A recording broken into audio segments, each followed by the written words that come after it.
Welcome to the Business Chamber, brought to you in association with Ennis Chamber of Commerce, hosted by Joe Melody. Welcome to the Clare Echo Business Chamber podcast, sponsored by the Ennis Chamber of Commerce.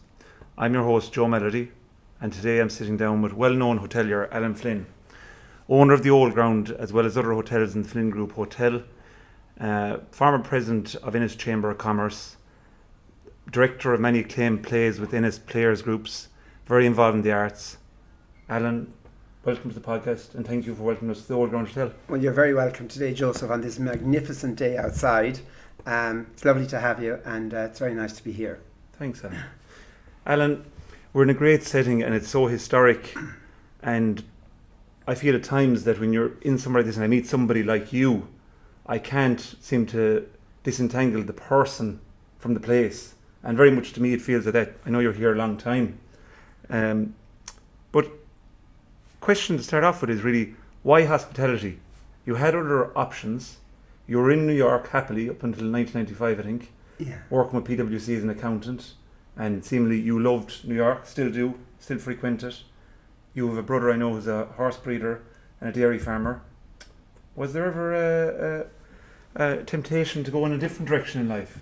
There was definitely a temptation when I was 18 or 19. Joe, when I finished school, I was fortunate that I did a good leaving cert, and I thought, it's one of those things when you're involved in the family business and you're growing up, you don't realise that it's actually in your blood and how much you like it. But I think, like so many things, you need to go on another road first before you realise that. So I decided to do a finance degree in the University of Limerick, NIHE at the time, and I did my 4 years there, and I was very fortunate to get my co-op in New York with Pricewaterhouse when I was in third year. And when I graduated, then I was offered an opportunity to go back to Pricewaterhouse in New York, and it was too good an opportunity at the time. Remember, in the early 80s, unfortunately, Ireland wasn't in a good place economically. So I was probably doing what about 85% of my class were doing at the time. And that was probably either heading to London, heading to Germany, or those who could go to America were going to America. So it was almost like the norm to do it. And I ended up in New York, and I have to say that in 1986 I was there and stayed until 95.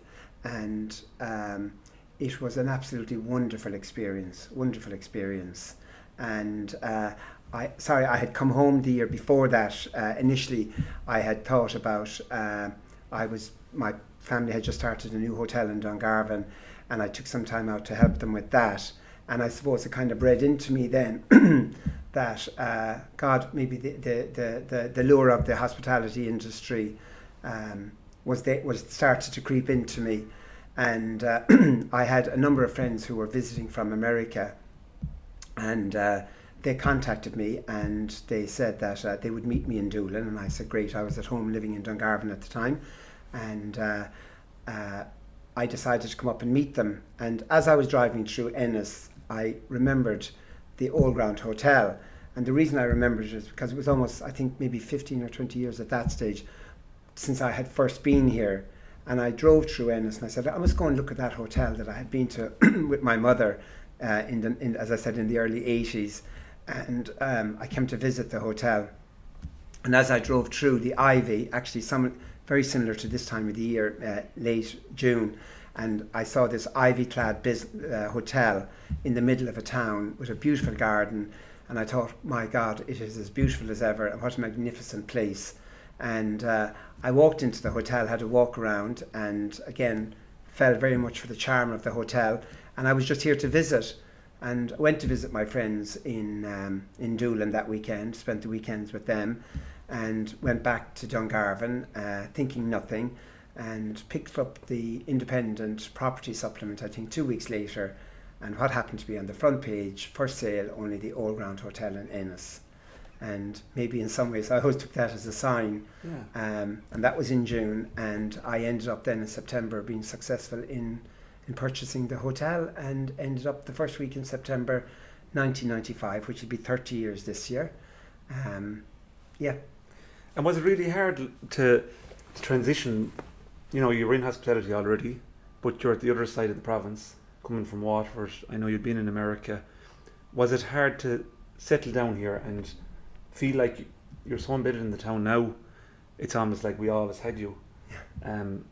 Was it hard to embed it, or did you find that you were part of the place very early on?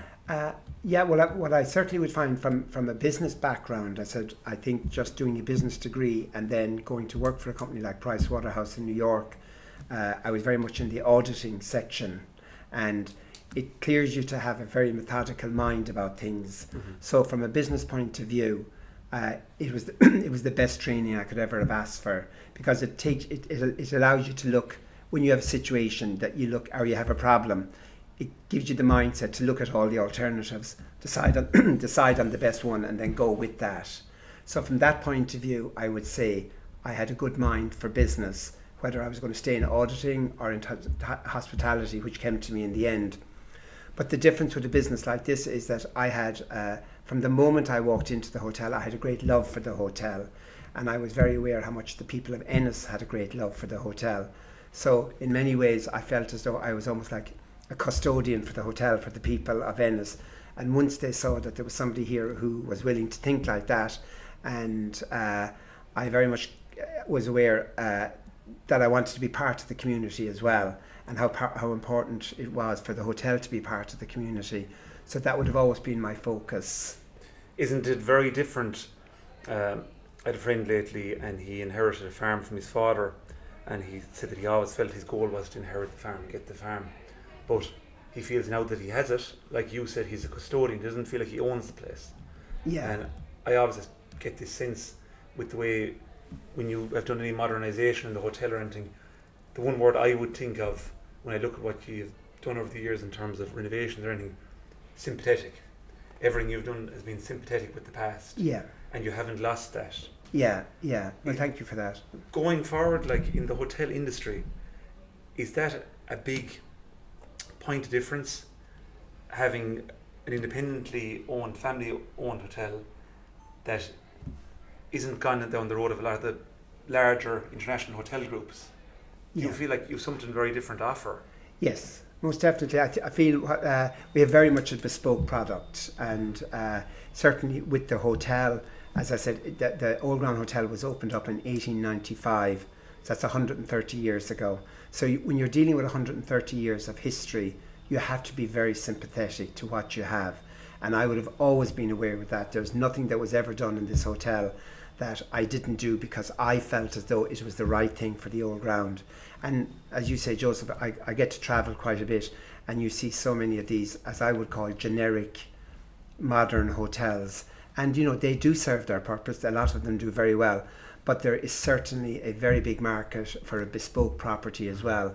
And that's, I would feel, at the hotel here that falls into one of those categories. And you've probably one hotel like the Old Ground in every single county. In Waterford, you have the Granville Hotel in Waterford. You had a number of hotels in Dublin where there would be a big connection with Clare people, with Wynn's Hotel in Dublin. Properties like that were very much traditional hotels with family run, and new generations taking them over now, but being aware of where they're coming from in the past. Yeah, there was an ode to the past. An ode to the past, yeah. On the whole thing of the group of hotels, you have the Flynn group of hotels, and they're lovely hotels based around Munster, almost mainly in Kilkenny. Is it difficult when you scale? A big question young entrepreneurs and entrepreneurs of all ages would have is, and the biggest challenge I think to business is having them scalable. Is that a bigger challenge than taking on your first big project, let's say, and taking on the Old Ground? The challenge of scaling out into multiple hotels in the Flynn Group, is that a very different challenge? Well, for the next generation, it will be a different. There's no doubt. The challenges changes. The challenges will always change based on the generations. Generations will be dealt with different types of challenges. But I would always think, and for instance, with the Old Ground here, as I said, I took over the hotel in 1995, and from the moment I came in, I would say for the first 25 years, the biggest challenges for me were very much in terms of it's business. It's always business, trying to get the business into the hotel. And it's always about sales. It was sales driven, get your business in and take care of it. But now, for anybody going into the business now, they will look at it in terms of that the economy is thriving, that the business is there. But there are many other very strong challenges that people have to deal with. You have to deal with increased prices at the moment, in terms of energy prices, in terms of prices of food coming in, and you have huge staffing issues. These were the challenges that I didn't have for 25 years.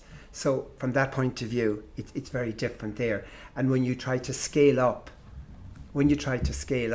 those challenges kind of multiply, if you know what I mean, if you're taking them on. So what we would have done is very much a case of, I would have felt that when we were deciding in terms of when we bought the properties in Kilkenny and Cork and that originally, that we took on those projects because we were able to almost like economise a lot of, we say, management costs and things like that. Your fixed costs. You were amortising them over 3 or 4 places as opposed to one. So that helped. But it's just about, you know what I mean, it's about acknowledging your challenges and fighting them. Yes. And at scale, did you find that, okay, it diluted fixed costs and your management costs, but did it also amplify areas that you mightn't have seen before as being problems within the business? Did it highlight, when you scaled, could you see more issues that you wouldn't have seen at a smaller scale? Absolutely. And again, I would take, you know what I mean, when you scale up, you become so much aware of the minute detail you have to go into in terms of, for instance, your financial report every single month. You are watching every single line acutely, and where you may not have seen in terms of just doing, in terms of one property, one small cost, and you say, oh, that's a little bit on the high side this month. But when you multiply that by 4 different properties, all of a sudden you're looking at a big figure and a potential loss there. So they're the kind of things that you become, because you're scaling up, you see the need to watch all of those costs inherently every single month. Yeah. And big thing when you're scaling definitely is the leadership side of it. Like, you have that accounting background. Do you think it lended well then to run a larger business? Like, if I come into the Old Ground, my observation of you, and it might be an unfair one or a fair one, is you're omnipresent. Yeah. I could walk down the hallway and you come out of the wallpaper. That's my overall observation of you. Yeah. As you grew and as you got bigger, between the Flynn group and between what you're doing in the Old Ground, did you have to change your management style? I would say very much from, like, it's funny because I would be very much present in the hotel, but I would still have my accounting background will never, ever, ever leave me. And, we're sitting here in lovely sunshine today, and I just walked through the hotel and I said, yeah, the hotel is looking lovely, but if the weather wasn't as good, I'd have more people in for lunch. So the business background never kind of leaves you there. Yeah, you're constantly observing. You're just observing all of that. I suppose the fact that when we started to take on the property in Kilkenny and Cork, maybe I didn't get to spend as much time. But the most important thing to do is that when you are here, that you're watching everything. Like in terms of my own presence here in the hotel, I've always been acutely aware of the need for that.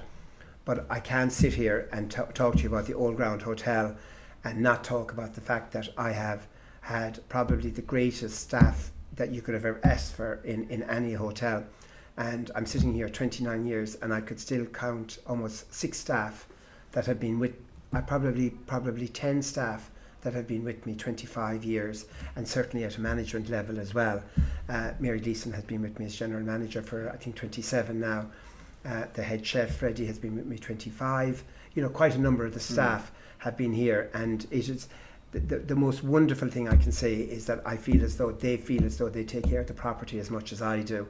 So I would hope to think that from a management point of view, that's something that we've kind of grown together and learned from each other. That their contribution to the business, that I you know what I mean, that the success of the business is down to them very much as much as it is to me. It's almost like a family. Yes, absolutely. Within a family business. Yeah. Do you find it hard to let go? Because when I meet you, you're very high energy. Yeah. You have a great energy about you, and I can imagine working with you. You'd nearly I'd nearly get energy from you. I'd love to have you around the farm and home for a day or two. Do you find it hard to let go? I know you love going back to the sea and you love going on your hikes to the Burn and going up to Doolin. Lovely, yeah. Well, I know you're from a farming background yourself, but I have a brother Niall, and I could give you his number, and he will guarantee you that the last person you'll ever see on the farm will be his brother Allen. So that we knew that from a very, very, very early age. I would say definitely, it's probably in the last 10 years, I probably learned to relax a little bit more. And I would say to anybody involved in business, as hard as you have to work and as challenging as it is vitally important that you have your own outlets. And much and all as I would be omnipresent when I am in the hotel, I have some fantastic outlets, and drama has always been one of those. So from my first year in the hotel, I was heavily involved with the Ennis Players. There was a fantastic arts festival committee under Mary Cashin when I came first, and they were the pre-Glore days. So they were wonderful times in terms of small numbers of people wanting to do great arts projects for the town, and I loved being part of that. It was my pure passion, and they were my outlets, and I made the most of them. And I know the work-life balance is something that we've become more aware of as business people and self-employed people. But is it possible to be as successful as you have been in business with having an actual work-life balance in the earlier stages? Is there a time, I suppose, when you're developing, when you're growing, it could be a decade, it could be more, where you have to sacrifice almost all else to the altar of business success? Yeah, I would think for myself, I would think that probably for the first 10 years that I was here, that I probably, if I look back on it now, that there was probably an excess that I could have taken more time off. And I'm not to say, it's not that it's negative, but like there was times that, I suffered from tiredness and everything like that, and you might have made a few decisions that mightn't have been the best. And had I had a better work-life balance at the time, I might have been able to take an independent view of things as opposed to being, there's nothing worse than being in the middle of a problem when you're trying to solve the problem. I much prefer to be on the periphery, looking at it, looking at all the options and making a good informed decision then. Doing head up, not head down. Head down, exactly. Yeah. Sometimes it's better to be macro than micro. But as you go along, obviously the head up decisions are going to be worth you a lot more. But like you said, it wouldn't be possible having the good people around you to... That's correct, yes. They'll take on the roles that you just can't do anymore. Absolutely. The whole area of Ennis, and we've said it already, and your involvement with the community in terms of Ennis Players, in terms of the Chamber of Commerce, everything. A big piece, I suppose, in recent years in the public realm has been the Ennis 2040 vision for our town, and we can see the works that are going on around, and some lovely work has been done around the county town. Will it be a net positive long term for Ennis? Can you see much enhanced Ennis town when we get down the road when all these works are done? Well, again, as you say, we're based here on O'Connell Street in Ennis, Joe, and I can sit here and anybody that knows me will talk about that they would see somebody who's very positive, and there is nobody as positive about this town as I am, because it's a town that I came into that very much invited me in, embraced me, and has given me a fantastic business. So there will be nobody that will be more positive than I am. The last 2 years have definitely, in terms of the public realm works, in terms of what's going on the main street and that, O'Connell Street, has definitely had a huge impact on business. But I sit here today and I see the cathedral access has just opened last night. So interesting that we're here today.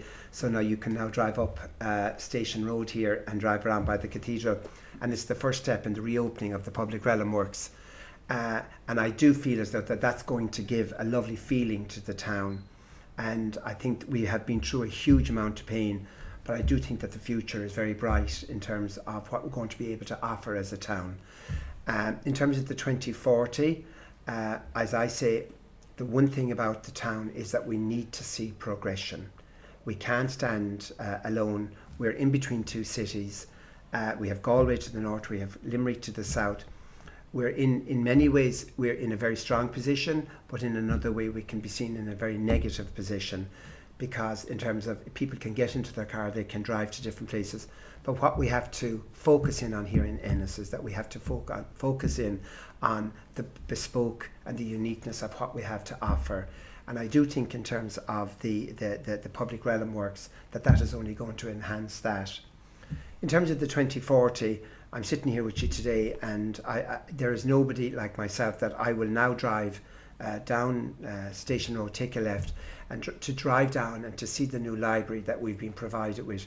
Every time I drive past it, it just lifts my heart that it's such a confidence in a town that we were able to provide that building. And I do applaud Helen in terms of the county librarian and the people involved in it, that we got that building for Ennis. And I do feel a number of similar properties around the town will just show that this is a town that means business in terms of progression and that. And when you see that kind of building going on in the town, that you see, God, that's a great place to do business. It's a great place to live. It's a place to come and work in. It's great, you know what I mean? And I'm not saying that you know, everybody's opinion has to be counted and listened to, but we have got to see progression, Joe. Yeah. We really do. And it has gotten very contentious over the past couple of years, and we have to acknowledge that. Absolutely, and yeah. Obviously, there's different views. I think you're very, very well placed, and it's a very good assessment of what's going on, because unfortunately with any project there's going to be some pain along the way. Yes, absolutely. And I think in terms of, you know, as I said, I have my own opinions, interestingly enough, on pedestrianisation, but the one thing I have spent the last, we say, 4 years listening to is I've listened to our customers, and I have to listen to my customers, and the customers in general, they love the experience of being able to walk on O'Connell Street during today to do their shopping. I think people, when they have free movement, they will stop, they will look into windows, they feel better, and when people feel better, I do think they spend better. Mm-hmm. So I think that's, you know, in terms of the I think during the day that would be great for the town.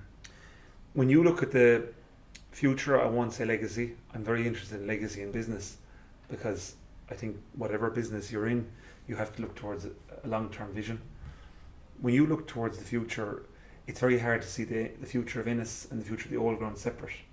You said a while ago about being a custodian, and I think we all have a civic responsibility to be custodians of our town too. Yeah. It's interesting to see where it'll go, but the Old Ground itself, what do you see its future like? What do you see your future long term being the custodian, long term, or do you see yourself maybe a bit personal, taking a step back, taking more time off, or a change in career, maybe going to politics? No, I always thought you'd be a great politician. Categorically, I can sit here today and say that, well, unfortunately or fortunately, I never had aspirations in any in terms of a political career, and I have to say I applaud anybody who is willing to take it on now, because it's not an easy task with the advent of social media, and in terms of how publicly you live your life. Most definitely it wouldn't be a career for me. In terms of the hotel itself, I do feel that the hotel will always be an integral part of the town. But as I sit here talking to you today, as I said, we talk about Allen Flynn being a custodian of the Old Ground, and in terms of legacy, Joe, I could sit here and probably name at least 10 to 15 other businesses between Abbey Street and O'Connell Street, which between bookshops, between newsagents, between boutiques, which are very much family-owned bespoke products, and we're now probably into a second generation of those as well. And then it's a third generation that would be hopefully joining those kind of businesses in the future. So I don't see a huge change coming to that, but that's one of the most special things that we have very much in Ennis.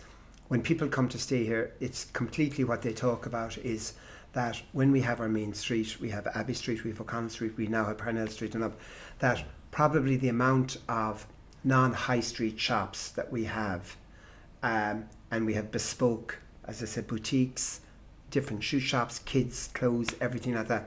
We have bespoke shops, and that's what is very, very, very, very much an advantageous position for us to be in. It is, and it's something that, as you say, when you go up any of the streets in Ennis, there's lovely, especially if you're a holiday maker, I'm sure you hear it here, unusual offerings that you mightn't get inside the main street in Limerick or in the main street in Dublin even. Yes, yeah.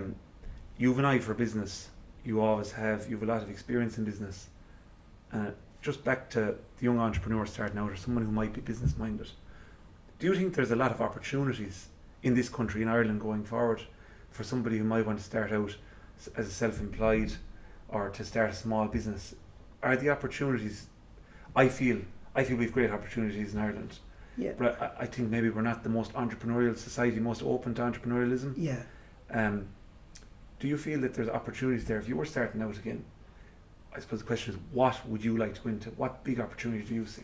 Well, it's interesting when you say entrepreneurial. When I was in college, entrepreneurship was very much a new subject at the time in the early 80s, entrepreneurship. And, it's funny, it's something that I actually never thought of, but I look back now and I say, well, sure, I was doing it because my career in New York was just a stepping stone in terms of where I went when I came back, because I used basically everything that I learned working for Pricewaterhouse in terms of my adapting that to how to run a business. So that worked for me. And as I say, I still think the opportunities are there in terms of Ireland. And I know that in terms of rents, the challenges in terms of people getting housing, in terms of the cost of living costs, things are very, very hard in Ireland. But the economy is still strong at the moment. The base of our economy is strong. So the opportunities are still there. If you had a magic wand, I know you're not going to get into politics, you said, but if you had a magic wand and there's one thing that you could change for the self-employed or the business sector, what do you feel is our biggest challenge at the moment? Well, I would certainly have to say that our biggest challenge within the hospitality industry is that we have excessively high VAT rates. And I would call on certainly the government, because it's done at a national level, but that needs certainly to be revisited. And if we could get a reduction, because business is so hard. At the moment, just in terms of our VAT increase has gone from, as I said, we did have a brief period where it was down to 9%, but that's back up at 13.5%. We've seen over 50% increase in our running costs in terms of fuel and electricity in the last 5 years. There's only so much of that you can actually pass on to the customer. So in terms of, from my own point of view, in terms of the government and assistance there, I would feel that that the lowering of the VAT rate would certainly help the hospitality industry. 100%. Is regulation a big issue in the hospitality sector? It's certainly becoming more and more so. And I even find any job that we do here in the hotel, during this past winter, we did a complete refurbishment of 30 of our rooms. And I notice now, even in terms of anybody coming in to do electrical work or mechanical work, things like that, in terms of the extra time that they're putting in because of regulations that they're under from national bodies, is very, very, it's time consuming. Yeah, it surely is a difficult part of any self-employed person. Do you regret leaving America? Because I know you have a serious relationship with it, and you go back often, and you have a love affair with America, maybe. Yeah. Do you ever regret that side of it? Do I regret? I never regret a day I spent in New York. Good. I have to say that's one thing. I said a bit like when I came to Ennis, as I said, arriving in New York in 1986 as a very, very young 21-year-old, and then I had the most fantastic time. But as I said, I was young, I was working hard, we played hard, and times were great in New York then. But New York, no more than Ireland, has certainly changed. So in terms of, I look now in terms of the work-life balance I have, that I find that Ireland is a fantastic place to do business, but it's also a great place to live in. Mm-hmm. America is going through an unfortunate period at the moment, both in terms of economically, politically, and they're going through in terms of the cost of living crisis that we are as well. But I feel, I'm sitting here with you today, and I wake up every morning still thinking that we live in probably the greatest place I could ask to live in. So yeah, agreed. I agree with you on that.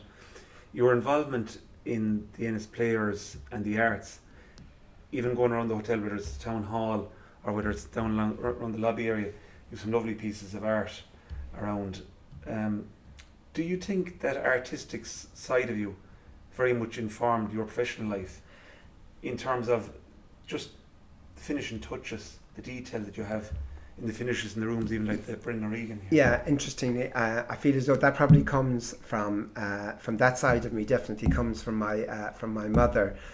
Certainly not as a lover of the arts, but my mother had a fantastic eye for detail when she was in business, and there was nothing my mother loved than putting myself and one or two of my brothers in the back seat of a car and driving to auctions all over the country from a very young age. And I often wonder, is that where my kind of appreciation of that came from? Yeah. So that started with that. And then when I went to New York, as part of my time at Price Waterhouse, we did some pro bono work, and I did mine for a theatre company over there. So I did the books for a small theatre company in New York, and it was only getting to know people there that I found a great love of theatre. Yeah. And it was wonderful then when I spent in Dungarvan. I was with a small club there, and then I came to Ennis, and then the Ennis Players, who had they'd been around for almost 50 years at that stage, but they still are, but very much a thriving and very highly regarded amateur drama group in Ireland on the circuit and that, and it was great for me to become involved in it. And you've directed many acclaimed plays. Did you ever think of getting involved in the media side of things more so? Because you obviously have a feel for that. Yeah, I certainly. When you say media, do you mean? Well, even into acting side of it, anything like that. Yeah, no. I would love to be able to sit here and tell you that I was a good actor, but unfortunately, I was never a good actor, and I'd say many directors and the Ennis Players would agree with you that I certainly had probably more of an eye for the direction side of it.